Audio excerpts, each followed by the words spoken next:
بسم اللہ الرحمن الرحیم۔ آج کا سوال بہت اہم ہے اور آپ صحیح ویڈیو پر آئے ہیں۔ اگر آپ ہمارے چینل پر نیو ہیں تو ہمارے چینل کو سبسکرائب کریں، لائک کریں، شیئر کریں تاکہ ایسے آنے والے ویڈیو آپ تک پہنچتی رہے۔ عورت سے پیچھے کے راستے سے جماع کرنا کیسا ہے؟ اگر کوئی مرد کسی عورت کے ساتھ پیچھے سے جماع کرتا ہے تو اس کا کیا کفارہ ہے اور وہ کس طرح توبہ کرے؟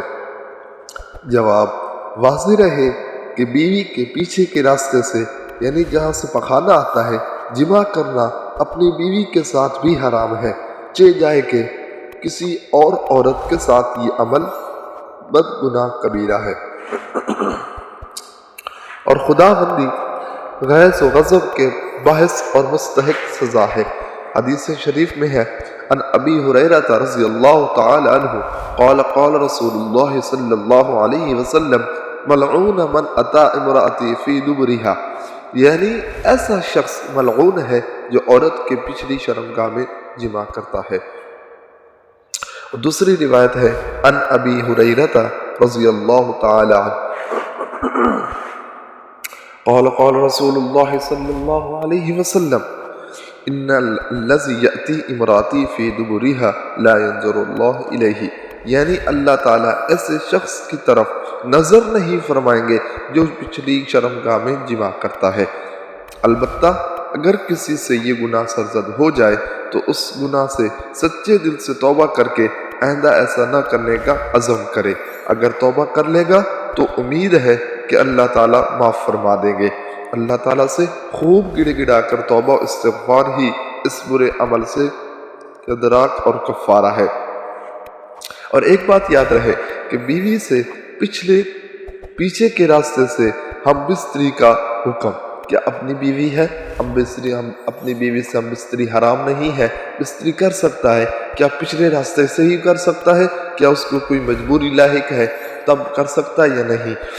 کیا بیوی کی لذت کے لیے اس کی پشت میں جماع کیا جا سکتا ہے؟ کیا بیوی باہم رضامندی سے لواطت کر سکتے ہیں یا نہیں؟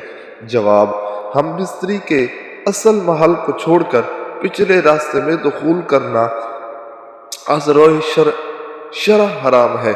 رسول اللہ صلی اللہ علیہ وسلم نے ایسے شخص کو ملعون قرار دیا، جیسا کہ حضرت ابو ہریرہ رضی اللہ تعالیٰ عنہ سے بھی روایت ہے کہ وہ روایت فرماتے ہیں ملعون من اتی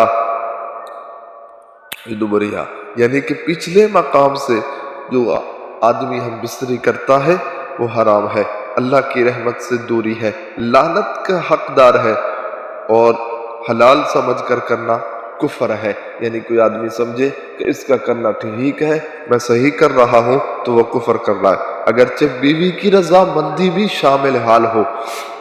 لہٰذا تسکین شہوت کے حصول کے لیے حلال اور فطری راستہ اختیار کرنا سائل پر لازم ہے۔ پس اگر ایسا کبھی کسی سے سرزد ہو گیا تو فوری طور پر توبہ استغفار کرنا ضروری ہوگا۔ گو نفس سے اس فعل سے نکاح نہیں ٹوٹے گا، لیکن اگر کوئی شخص اس سے شنی فعل سے باز نہ آئے تو اس کی بیوی اس سے جدائی حاصل کرنے میں حق بجانب ہے، یعنی اس کی بیوی اس سے جدا ہو سکتی ہے۔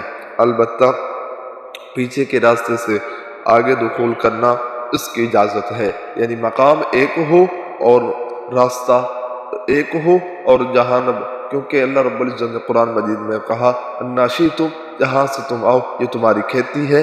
اگر آپ کو یہ ہماری ویڈیو اچھی لگی ہے تو ہماری ویڈیو کو لائک کریں، شیئر کریں، سبسکرائب کرنا نہ بھولیں، ایسے ہماری ہر اچھی ویڈیو